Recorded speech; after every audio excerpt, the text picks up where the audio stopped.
Meus romances favoritos. Olá pessoal, tudo bem? Eu sou a Carmen e hoje vou mostrar 3 dos meus romances favoritos. Lembrando que não são assim os top 5 ou top 10 da vida, eu tenho dificuldade de escolher isso. Então a maneira que eu achei para responder a pergunta que sempre me fazem, né, quais são os favoritos, eu resolvi fazer esse quadro mostrando o favorito de cada autor. É claro que isso também pode mudar, porque eu não li tudo de todos os autores, mas assim, considerando que eu já li de cada um, o que eu prefiro. Então, são favoritos nesse sentido. Antes de começar a mostrar os livros, vou pedir para você se inscrever neste canal, caso ainda não seja inscrito, que curta, que me siga no Instagram, o Que Vi do Mundo, que comente, compartilhe e veja as opções de assinatura aqui desse canal. Assinatura não, né? Para ser membro. Tem 2 opções para ser membro. E quem for membro tem acesso a conteúdo exclusivo sobre teoria literária e algumas outras coisas. Dêem uma olhadinha aqui embaixo no box de informações. Toda semana tem vídeo novo para membro e talvez possa interessar para vocês. O primeiro que eu vou mostrar é o Dr. Fausto, do Thomas Mann. Poderia ser a Montanha Mágica? Até poderia. Montanha Mágica também é muito bom. Mas eu ainda prefiro este. Eu ainda não li tudo do Thomas Mann, não li José e seus irmãos, os Buddenbrook. Então talvez no futuro eu possa até mudar de ideia. Mas por enquanto, com o que eu já li dele, este é o meu preferido. Além desses 2 que eu citei que eu já li, eu também já li Morte em Veneza, acho que só. E o Tony Kruger, que eu já nem lembro mais da história, né? Que é um conto. E este é o meu favorito. Tem um vídeo aqui no canal. Dê uma olhadinha lá.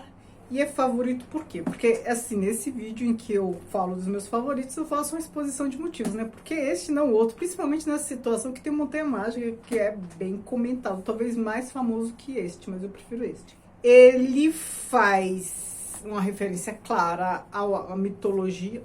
Aqui ele faz uma referência clara àquela lenda medieval, acho que é alemã mesmo, né? A lenda que é a história do Fausto, aquele médico entediado que faz o pacto com o diabo. Antes dele, outros fizeram literatura a respeito disso, fizeram, né? O mais famoso é o Goethe, que fez Fausto.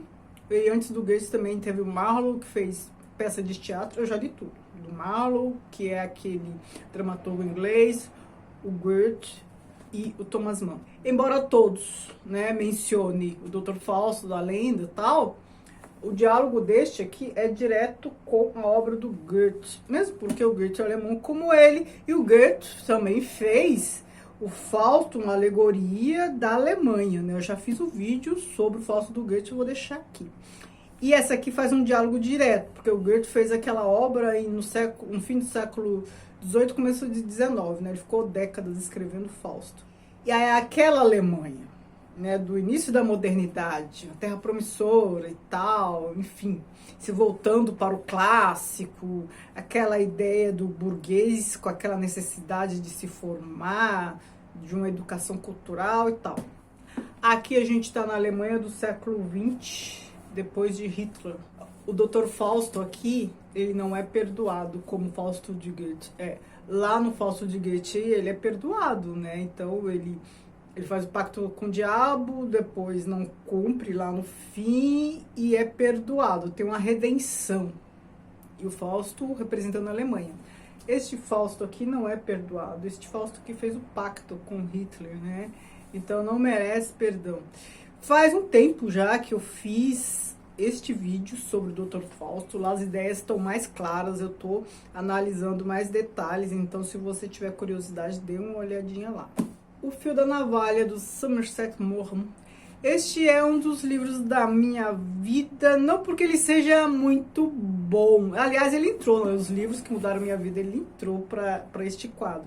Mas eu lembro que este foi, acho que a primeira análise literária que eu fiz, quando eu nem fazia letras, nem pensava em fazer letras. No meu primeiro ano da primeira faculdade de biblioteconomia, numa disciplina que chamava História da Cultura e da Comunicação, eu tive que analisar este livro. Pense que eu tive que ler esse livro não sei quantas vezes, não tinha habilidade nenhuma em fazer análise literária, eu tinha que achar aqui todas as marcas dos principais acontecimentos do período, do tempo do narrado aqui. A gente está falando do período entre guerras. Pense na riqueza. Então, aí eu tive que ler e reler para achar referência a Freud, a arte, como é que estava naquele início de século, os Estados Unidos e tal, enfim.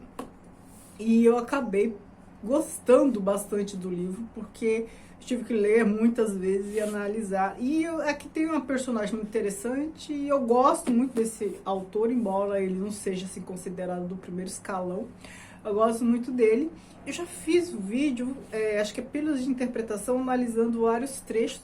Aliás, como eu tive que ler e reler várias vezes e marcar bastante coisa, eu fiz um vídeo, né? Interpretando aqui, pontuando as coisas.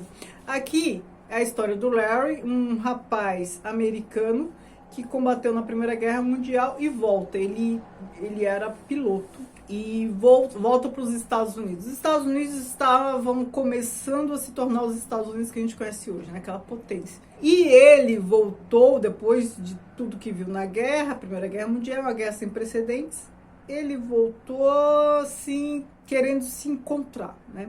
Faz lembrar um personagem de série, o Tom Shelby, né, de Peaky Blinders, né? Volta da guerra diferente e dá outro rumo para a vida.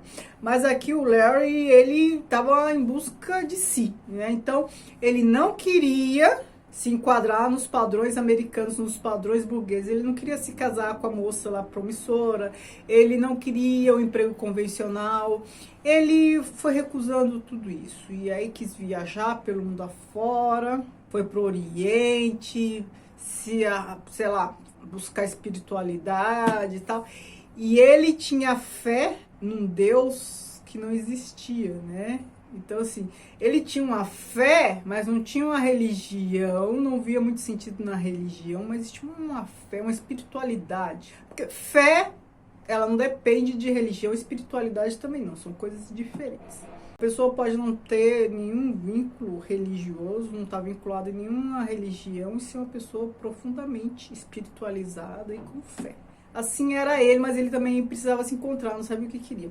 Aqui tem muita coisa interessante. Aqui a gente pode chamar que é um romance de ideias, pode considerar um romance de ideias. Tem vários personagens com várias ideias, assim, marcando bem os principais pensamentos, né, daquele momento tão rico. O outro livro que eu quero falar é Vidas Secas, do Graciliano Ramos. Do Graciliano Ramos, eu gosto também de São Bernardo, mas deste aqui eu gosto mais. A mesma coisa aqui do Morro, esqueci de falar, deixa eu pegar de novo. Tem Servidão Humana, que eu gosto. Eu gosto de tudo que eu li dele, mas esse aqui é o principal, não só porque eu tenho essa relação afetiva, mas eu acho que ele é mais rico mesmo. Agora, voltando de novo para cá. Vidas Secas é a história do Fabiano, né? É uma história muito conhecida, primeiro porque é um romance brasileiro, depois cai no vestibular, enfim, um dos melhores aí da nossa literatura. E eu gosto dele, ele é um dos favoritos porque eu gosto muito da dignidade que tem Fabiano, sabe? E mais do que dignidade, o Fabiano é um que não sabe muito bem dar nome às coisas, ele não tem condições de entender exatamente o que está acontecendo com ele, né, em termos políticos, sociopolíticos, mas ele percebe que tem alguma coisa errada. A família dele passa fome daquele jeito, né, não só a família dele, mas todos lá passarem fome daquele jeito, morrerem com fome, ser enganado, né, tiram proveito da situação. Ele sabe que tem alguma coisa errada. Ele não sabe dar o nome às coisas, né? Mas percebe que tem alguma coisa errada. Então, para a gente perceber que não é necessário ter um grau de instrução muito alto para perceber que as coisas não estão justas, não estão adequadas. Ele não tinha grau de instrução nenhum, provavelmente analfabeto, mas percebia que tinha alguma coisa errada. Então, a gente precisa parar e pensar melhor nisso, né? A pessoa não precisa se formar, fazer uma faculdade para ser bem instruída e ter noção do que acontece consigo. Não precisa dar o nome certo às coisas. Você pode não dar, nem saber direito nomear as coisas, mas perceber que tem alguma coisa errada, que alguma coisa não vai bem. De acordo com tudo que a gente vê, que a gente escuta, que a gente ouve, vê na TV, enfim, em todos os lugares, alguma coisa pode não estar bem em termos sociopolíticos, né? Falando mais especificamente disso. Então, eu gosto bastante dessa obra. É claro, tem a baleia, tem gente que acha a baleia mais humanizada que as pessoas, mas assim, as pessoas muito endurecidas pela forma dura de viver, né? Que sobrou para elas viver. E o Fabiano com esse posicionamento que eu falei pra vocês. Percebe que tá errado, briga, né, vai preso, mas ele percebe que tá sendo injustiçado. Ele percebe que tem alguma coisa errada nessa história toda, né? É por essas e outras que eu gosto muito desse livro. Não só, né? A forma de narrar, eu gosto bastante. Enfim, eu gosto bastante do Graciliano Ramos, isso não é segredo pra ninguém. Então aqui temos 3 livros de 3 autores fabulosos. Um é alemão, outro é inglês e outro é brasileiro. 3 grandes obras. Já fiz vídeos sobre todas. Essa aqui também, Pílulas de Interpretação. Já tem um vídeo sobre todas elas. Então, se você quiser saber melhor, entender melhor, porque eu gosto de cada uma delas, dê uma olhada lá no vídeo. Muito obrigada. Beijos.